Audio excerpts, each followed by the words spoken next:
bertemu dalam video pembelajaran pengantar oceanografi Fakultas Perikanan dan Ilmu Kelautan Universitas Brawijaya. Materi kali ini akan membahas tentang acidity, alkalinity, dan dissolved gas. Kita akan mulai dengan materi terkait dengan acidity, atau kita awali dengan pembahasan apakah itu pH. Jadi pH adalah singkatan dari pondus hidrogeni dalam bahasa Latin yang berarti quantity of hydrogen. Jadi pH adalah standar pengukuran seberapa asam atau basa suatu larutan.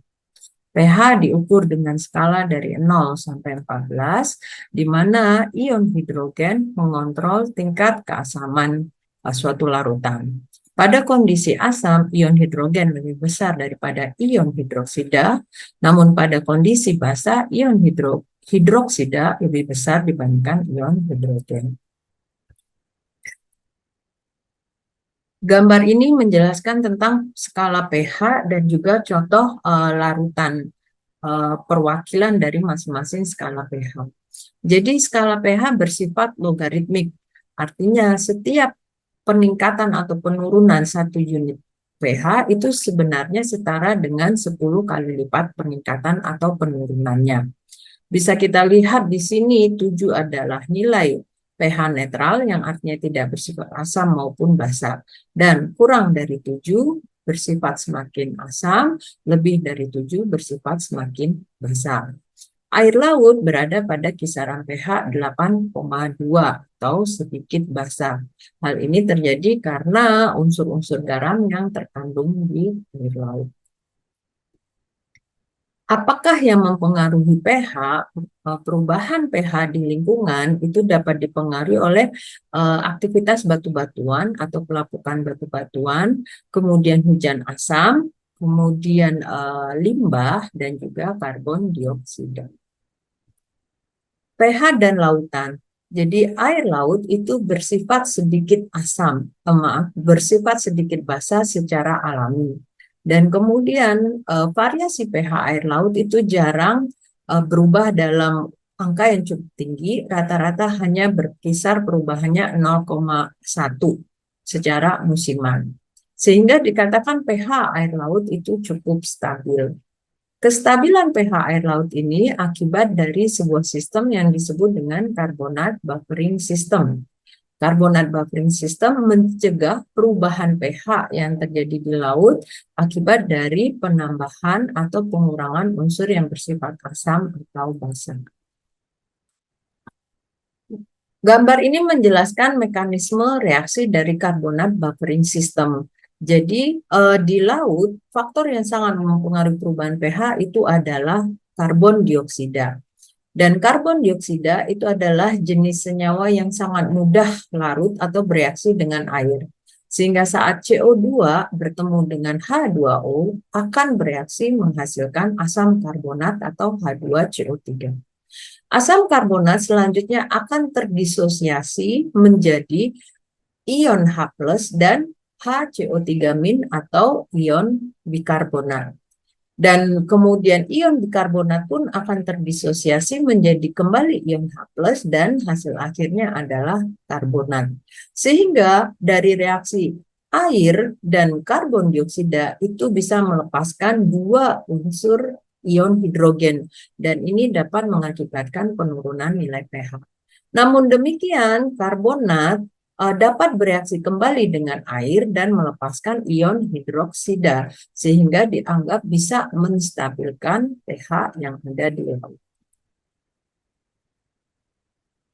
Berikut adalah vertikal profil dari pH mengacu kepada kedalaman, di mana sebenarnya variasi pH di laut itu sangat rendah, hanya berkisar 7,5 sampai 8,5. Kemudian nilai minimum pH itu bisa teramati pada daerah di bawah zona fotosintetik dan di daerah dasar laut. Hal ini berkaitan dengan keberadaan karbon dioksida. Pada zona di bawah fotosintetik sudah tidak terjadi fotosintesis sehingga pemanfaatan karbon dioksida berkurang dan ini akan mengakibatkan penambahan jumlah unsur ion hidrogen yang mengakibatkan penurunan nilai pH. Kemudian tingginya nilai pH di permukaan laut itu diakibatkan oleh fotosintesis yang memanfaatkan karbon dioksida. Berikutnya kita melanjutkan pembahasan dengan alkalinitas. Jadi alkalinitas didefinisikan sebagai kemampuan menstabilkan buffering capacity dari suatu perairan. Buffering capacity yang dimaksud adalah kemampuan suatu perairan untuk menetralkan unsur asam dan basa dalam rangka menjaga kestabilan nilai pH suatu perairan. Suatu perairan yang dikatakan memiliki kemampuan buffering yang bagus itu jika perairan tersebut memiliki unsur bikarbonat, karbonat, dan hidroksida yang akan berperan untuk menaikkan nilai pH seandainya pada suatu perairan terjadi kelebihan unsur ion hidrogen. Tanpa kemampuan buffering ini, setiap penambahan asam atau basa di suatu perairan dapat mengubah nilai pH dan ini dapat mempengaruhi kehidupan organisme di perairan tersebut. Alkalinitas sangat penting untuk kehidupan organisme karena alkalinitas dapat melindungi organisme dari perubahan pH yang sangat cepat di suatu lingkungan. Alkalinitas terutama sangat penting pada area-area yang sering mendapat pengaruh dari hujan asam. Salah satu sumber alkalinitas adalah unsur kalsium karbonat atau CaCO3, di mana unsur ini mudah larut di air dan berasal dari unsur batu kapur. Batu kapur ini tersusun atas mineral kalsium karbonat atau dolomite dan beberapa unsur mineral lain. Tabel ini membedakan senyawa-senyawa penting dalam alkalinitas, yaitu ada H+ atau ion hidrogen, OH-, kemudian H2CO3 asam karbonat, HCO3- bikarbonat ion, CO3 2- karbonat ion, CaCO3 kalsium karbonat, dan CaMg CO3 2 kali dolomite lain. Nah, di sini menjelaskan bagaimana pada suatu perairan yang mengandung CaCO3 itu dapat bersifat sebagai buffering atau memiliki alkalinitas yang bagus. Artinya, pada suatu perairan jika memiliki unsur kalsium karbonat dalam bentuk misalnya batu kapur, padat, solid, itu dapat terdisosiasi menjadi unsur kalsium 2+ dan CO3 2-. Nah, unsur CO3 2- atau karbonat ini yang ada di perairan akan membantu untuk menghasilkan ion hidroksida sehingga dapat membantu menaikkan kembali nilai pH. Materi berikutnya terkait dengan gas terlarut di laut. Beberapa contoh gas terlarut itu ada oksigen, karbon dioksida, nitrogen, dan hidrogen sulfida. Masih banyak jenis gas terlarut lainnya, namun ini adalah unsur-unsur yang paling banyak dipelajari di laut. Gas terlarut itu didefinisikan sebagai gas terlarut karena gas ini sangat mudah berpindah baik dari laut ke atmosfer atau dari atmosfer ke laut dan dikenal dengan istilah pertukaran gas. Konsentrasi gas terlarut di laut itu tergantung dari beberapa faktor. Yang pertama adalah daya larut gas tersebut, kemudian kelimpahan gas tersebut di atmosfer, kemudian pengaruh faktor oceanografi, dan seberapa banyak gas tersebut dimanfaatkan oleh organisme maupun proses kimia yang terjadi di laut. Daya larut gas terlarut di laut itu dipengaruhi oleh tekanan, suhu, dan salinitas.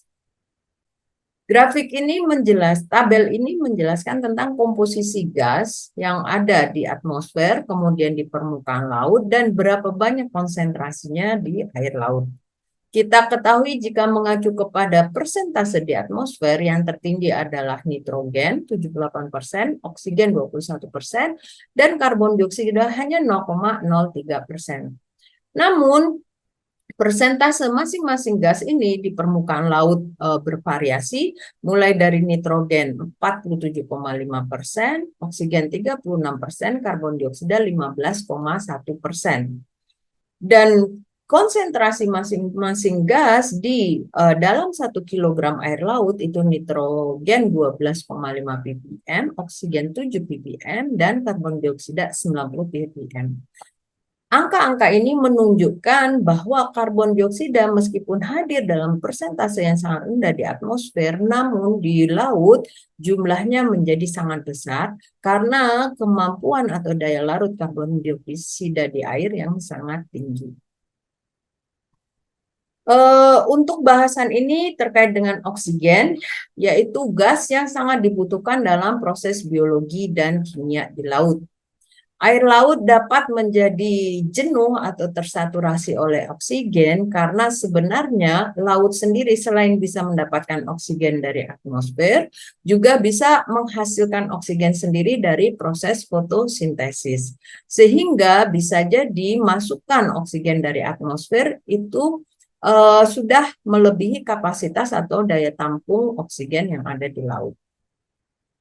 Kemudian ada dikenal istilah oxygen compensation depth, yaitu kedalaman di mana produksi oksigen itu sama dengan konsumsi oksigen, dan ini umumnya terjadi pada kedalaman di mana fotosintesis sudah tidak bisa berlangsung lagi. Konsentrasi oksigen tergantung dari suhu, proses respirasi, proses dekomposisi, dari produksi fotosintesis, dan juga dari percampuran massa air. Berikutnya terkait dengan karbon dioksida. Karbon dioksida termasuk salah satu gas dengan jumlah yang sangat sedikit di atmosfer. Namun 15% dari semua gas yang terlarut di laut itu adalah karbon dioksida. Hal ini membuktikan bahwa karbon dioksida sangat mudah larut di air. Konsentrasi karbon dioksida itu berbanding terbalik dengan konsentrasi oksigen, di mana konsentrasi karbon dioksida tergantung dari transfer dari atmosfer, kemudian removal saat proses fotosintesis, respirasi, kemudian penambahan karbon dioksida dalam proses dekomposisi, faktor oceanografi seperti temperatur, tekanan, pH, dan salinitas. Kemudian karena karbon dioksida sangat mudah larut di laut dan bereaksi di laut, mengakibatkan lebih banyak unsur karbon dioksida masuk dari atmosfer ke laut dibandingkan dari laut kembali ke atmosfer. Grafik ini menjelaskan distribusi vertikal karbon dioksida dan oksigen dan karbon dioksida dengan sifat yang berbanding terbalik, di mana di permukaan oksigen maksimal namun karbon dioksida minimum, demikian juga seterusnya. Gas terlarut berikutnya adalah gas hidrogen sulfida atau H2S, yang merupakan gas yang diproduksi dari proses anaerobik, dari kondisi anaerobik oleh bakteri pendegradasi sulfur. Proses ini biasanya terjadi pada ekosistem lumpur atau ekosistem dengan sirkulasi oksigen yang sangat rendah, seperti di daerah salt marsh atau di ekosistem mangrove, juga di ekosistem laut dalam hydrothermal vent. Gas H2S ini sebagian besar toksik untuk sebagian besar organisme di laut. Demikian pembahasan untuk materi acidity, alkalinity, dan gas terlarut. Mudah-mudahan memberi manfaat. Terima kasih.